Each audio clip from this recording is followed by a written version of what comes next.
이제 애널리스트들은 보통 셀 사이드라고 얘기를 하고 펀드 매니저들은 바이 사이드, 직접 사서 시장을 운영하시는 분들 이제 바이 사이드라고 얘기하는데 자산운용사의 주식운용 본부장을 모시고 얘기를 좀 나눠보겠습니다.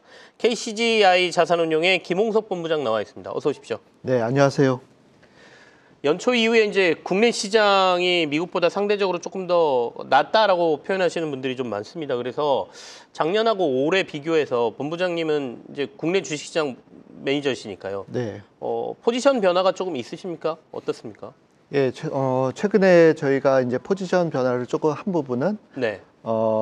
그동안 이제 좀 저희가 계속 좋게 보기는 하는데 그 방위산업이라든지 네.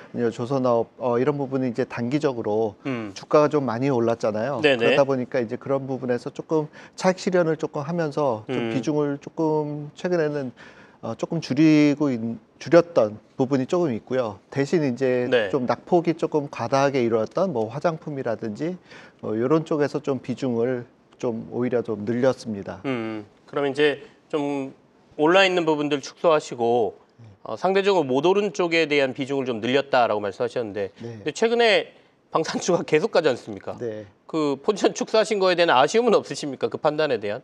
뭐 아쉬움은 없고요. 네. 왜냐하면은 저희가 워낙 많이 비중을 가지고 있었던 부분도 이미 성과를 있고, 좀 많이 올해 내셨군요. 올해 들어서 특히 최근에 너무 빠른 시기에 너무 많이 올랐던 네. 부분도 조금 돼 있어서 그리고 뭐 포지션을 뭐 그렇게 뭐 줄이긴 했지만은 그것이 이제 아주 뭐 좀 일찍 줄인 게 아니라 굉장히 네. 최근에 줄였던 부분이라서 저희는 상당히 좀 괜찮은 타이밍이었다 이렇게 아예 다 생각하고 정리하신 건 있습니다. 아니고 일부를 아닙니다. 아직도 많이 가지고 있습니다. 아직도 많이는 예. 가지고 있는데 일단은 많이 올랐으니까 일부는 차익 실현하셨다. 방산주 같은 경우에는 예. 이런 말씀이십니다. 근데 저희가 이제 자산운용사들이 시장을 보는 또 하나의 지표로 볼 수 있는 게 주식을 펀드에서 포함하고 있는 비중이지 않습니까? 주식과 현금의 비중. 네. 지금은 어느 정도 비중을 주식을 담고 있습니까? 거의 100%입니까? 아니면 어떻게?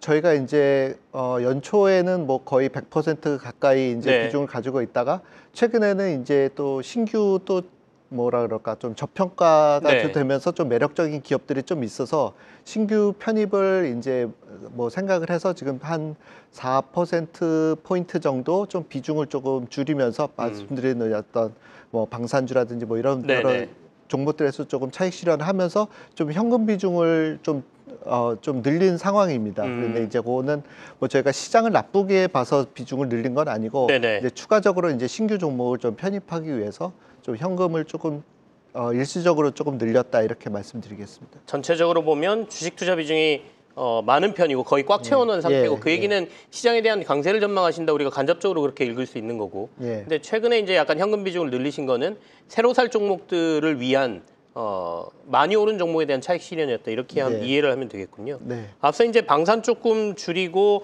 화장품 등은 좀 늘리셨다고 말씀하셨는데 최근에 시장에서는 레거시 반도체 시장이 좀 살아날 거다라는 기대감이 있거든요. 반도체는 지금 어떻게 하고 계세요? 예, 저도 연초에 이제 반도체가 올해 하반기부터는 본격적으로 좀 턴어라운드가 될 것이다 이렇게 생각을 하고 있어서 네. 뭐 메이저 회사들 위주로 해서 반도체에 대한 비중을 좀 많이 늘리고 있는 상황이고요. 이미 좀 거의 많이 채운 종목도 있고요. 네. 그래서 저는 하반기부터는 저희가 특히 이제 레거시 반도체라 그러잖아요. DDR5나 뭐 DDR4. 그동안 이제 IT 경기가 워낙 안 좋다 보니까 주가가 굉장히 좀 부진했었었는데 저희는 이제 하반기부터 해갖고 내년도 쪽에는 레거시 반도체 쪽에서도 이제 수요가 네. 생각보다 괜찮을 수 있다 이렇게 생각을 하고 있습니다.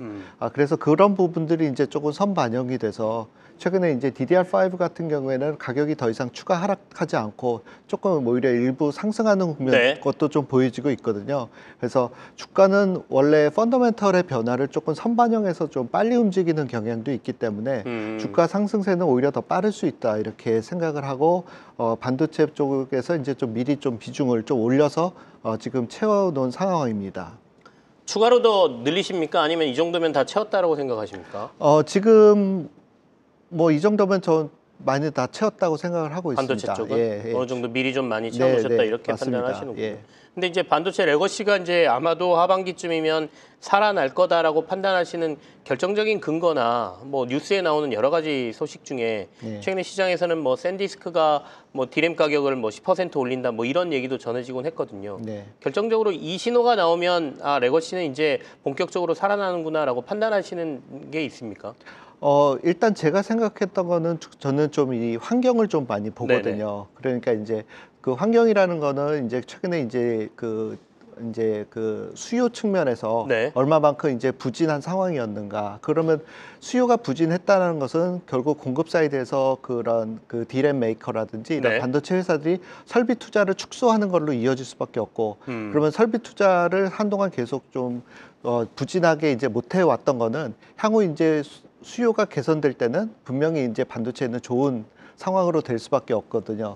그러면 이런 전제 조건들을 이제 주로 보는데 최근에 이제 수요가 보존했던 거는 이제 주가에 다 반영이 되었고, 네. 그다음에 이제 설비 투자는 그동안 계속 못 해왔기 때문에 공급 쪽에서의 어떤 그런 과잉 공급에 대한 이슈도 없고, 그다음에 이제 향후 그럼 수요가 늘어날 수 있는 그런 요인이 있느냐를 또 봐야 되는데, 그럴 경우에는 이제 제가 봤을 적엔 딥시크라는 부분이 있었잖아요. 네네. 그러니까 최근에 이제 딥시크가 나옴으로 인해서 그동안에 이제 인공지능에 대한 투자는 어떻게 보면은 뭐 구글이라든지 아니면 마이크로소프트라든지 그 조단위 그 투자를 할 수 있는 어떤 그 정말로 빅테크 기업의 어떤 전유물이라고 이제 우리가 여겨졌던 것들이 이제 그런 것이 아니고 충분히 중소기업의 소프트웨어 회사들도 네네. 인공지능 부분에 뛰어들 수가 있겠다. 저렴한 반도체를 사용을 네. 해서도 그렇게 되면은 굳이 값비싼 이런 그 뭐 최첨단의 이제 GPU를 사용하지 않는, 그리고 뭐 꼭 굳이 HDM을 사용하지 않아도 일반적인 그냥 DDR5 같은 거를 사용해서도 인공지능을 할 수 있는 거 아니냐, 약간 그런 기대감이 저는 굉장히 중국 쪽에서 특히 있을 수 있다는 부분들이 저는 좀 파악이 됐습니다. 공급 쪽은 이미 재고가 어느 정도 뭐 줄고 있다라는 신호는 보이고 있고, 그렇다면 이제 수요가 문제인데 수요라는 측면이 말씀하신 것처럼 딥시크 이슈가 터지면서 아주 값비싼 거 말고도 레거시 쪽에서도 충분히 수요가 좀 더 일어날 거다 이런 전망을 하고 계신다는 말씀이세요. 어쨌든 레거시 쪽 반도체들에 대한 반등 기대감이 시장에 분명히 일고 있는 건 맞는 것 같습니다. 우리 김학성 본부장님께서도 그런 말씀을 좀 하고 계시고요. 사실은 저희가 이제 질문 조율을 조금 하긴 하는데 이 질문은 제가 미리 드린 질문은 아닌데 오늘 아침에 공시가 났으니까 삼성 SDI 2조 원 증자 이슈는 어떻게 해석하시고 이게 2차 전지 쪽 시장에 미칠 영향을 조금 얘기해 주시면 좋겠습니다. 제가 저번에 방송에 나왔어서 네. 제가 2차 전지에 대해서 되게 부정적으로, 특히 한국 기업들 2차 전지 네. 배터리 회사들에 대해서 되게 부정적인 말씀을 드려가지고 좀 시장에서 일부 개인 투자자들은 그거에 대해서도 되게 좀 불만을 항의를 좀 받으셨습니까? 예, 항의도 받고 좀 그랬었는데요. 네. 제 시각이 결국에는 옳지 않았나라는 또 다른 그 삼성 SDI의 어떤 2조 원에 달하는 유상증지 공시가 아니었나 이렇게 생각을 하고 있습니다. 이 부분이 왜냐하면 현실적으로 지금 그 우리 삼원계 배터리는 기본적으로 가격이 좀 비싸고 네. 그다음에 전기 자동차에 대한 수요도 생각만큼 그렇게 강하지 않은 상황에서 계속 기업들은 설비 투자를 계속 해야 되는 상황이고 계속 그 벌어들이는 그 현금 흐름 자체가 마이너스인 상황이기 때문에 결국은 자금난에 계속 그 봉착될 수밖에 없거든요. 그러니까 삼성 SDI가 이런 대규모 유상증자로 해갖고 현금을 조달할 수밖에 없는 상황이고 네. 이거는 단지 이제 삼성 SDI처럼 이제 보수적으로 그동안 캐펙스를 진행해 왔던 회사가 이 정도 상황이면은 뭐 더 재무적으로 더 취약한 SK온이나 네. 그다음에 LG 에너지 솔루션 같은 경우에도 결국은 더 오히려 더 큰 규모의 유상증자를 해야 될 상황이 아닐까, 저는 이렇게 생각이 돼서 당분간 좀 주가 측면에서는 네. 좀 별로 이렇게 아름답지는 않을 것 같다, 이렇게 계속 생각을 하고 있습니다. 이 고를 이제 기업들이 어떻게 넘어서느냐의 문제인데 다양한 전략들이 있을 겁니다. 근데 든든한 현금이 있어야 어려움을 돌파할 수 있기 때문에 일단 그동안 캐펙스 투자에 그래도 보수적이었던 삼성 SDI가 2조 원대 유상증자를 한다라는 거는 공격적으로 투자했던 회사들은 그만큼 자금이 더 필요할 테니까 혹시 시장에 이제 이보다 더 큰 규모의 증자 뭐 이런 것들이 또 2차 전지 시장에 나오지 않겠느냐에 대한 우려스러운 부분을 또 말씀을 해주셨습니다.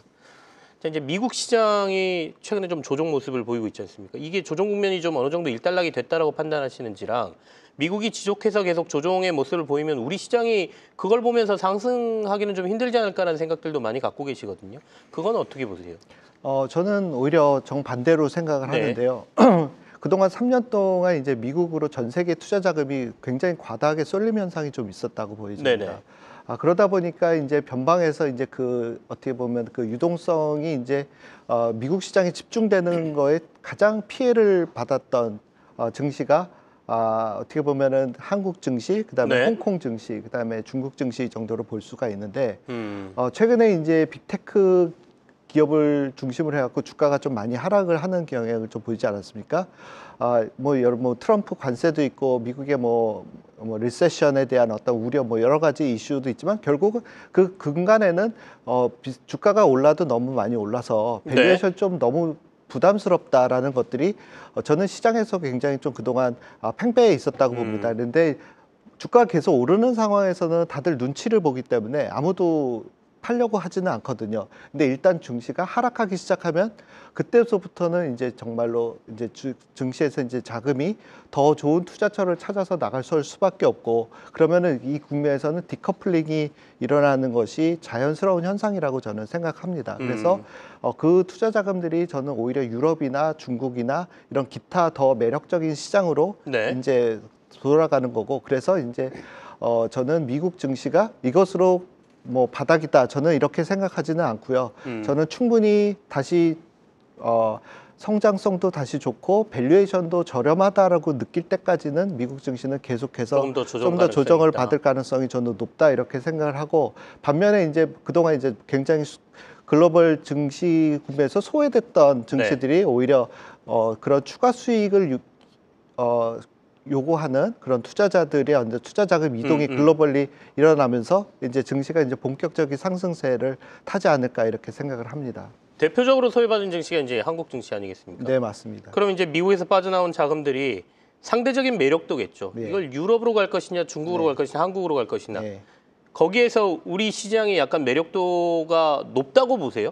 예, 저는 굉장히 매력도가 높다고 생각을 합니다. 뭐 밸류에이션 갭 차이도 상당히 네네. 있지만은 기본적으로 그 유럽이나 중국 시장은 굉장히 자금 규모가 굉장히 크지 않습니까? 네. 시장 규모가. 그러니까 웬만한 자금이 들어가서는 이렇게 증시를 들어 올리기가 쉽지가 않은데, 한국 같은 경우는 상대적으로 되게 규모가 작은 편이기 때문에 그 주가 상승 국면에 있어서 탄력성이 또 굉장히 좋은 편이거든요. 조금만 예, 자금이 조금만 들어와도 들어와도 증시가 상승률이 굉장히 좋으니까. 올라가기 때문에 그런 면에서는 포트폴리오의 비중을 조금만 늘려도 굉장히 플러스 수익률을 많이 올려줄 수 있는 증시라고 생각할 겁니다.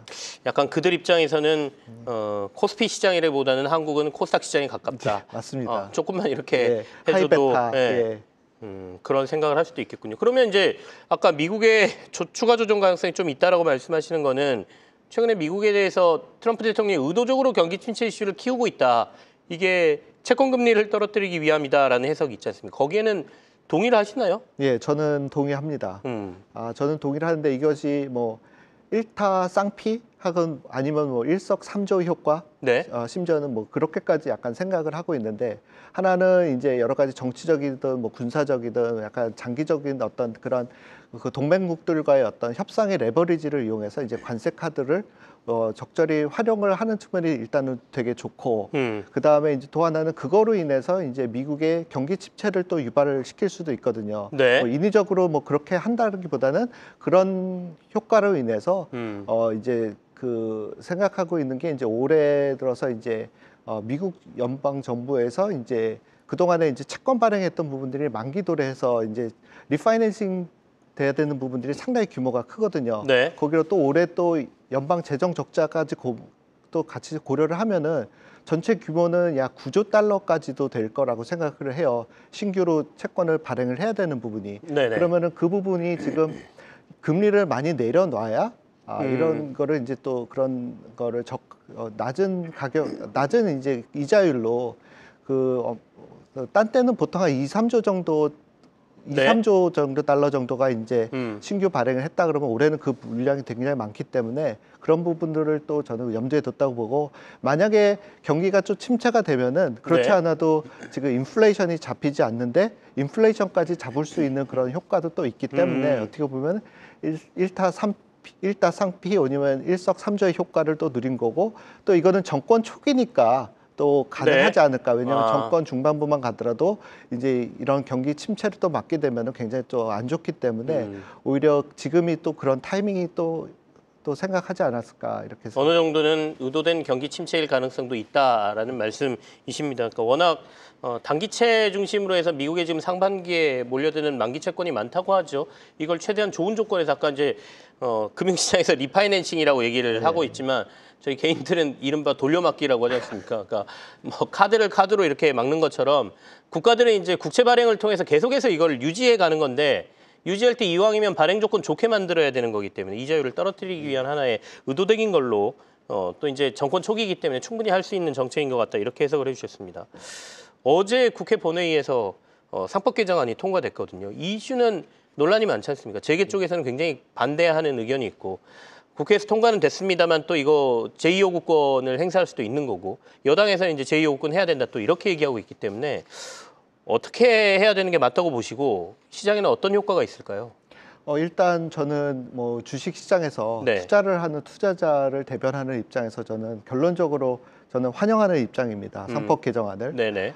그리고 거기에서 더 나아가 사실은 그동안 이제 대주주 변경할 적에 이제 M&A가 일어나는 과정에서 그동안은 이제 대주주가 이제 자기 주식을 팔면서 과도한 그 경영권 프리미엄을 네. 독식을 하는 문제가 있거든요.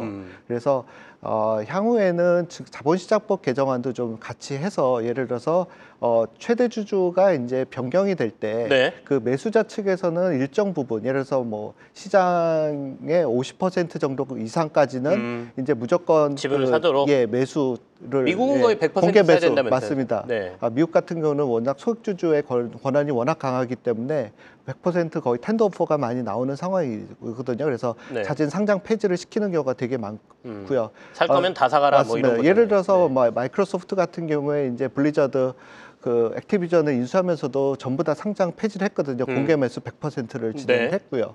그런 것들이 좋은 예가 되죠. 한국에서도 뭐 100%까지는 아니더라도 50%를 넘는 부분에 대해서 좀 그 텐더 오퍼를 네. 하는 것이 좀 법제화되는 그런 자본시장법 개정안 같은 것도 좀 따라주면은 증시에 더 좋지 않을까, 저는 이렇게 생각을 합니다.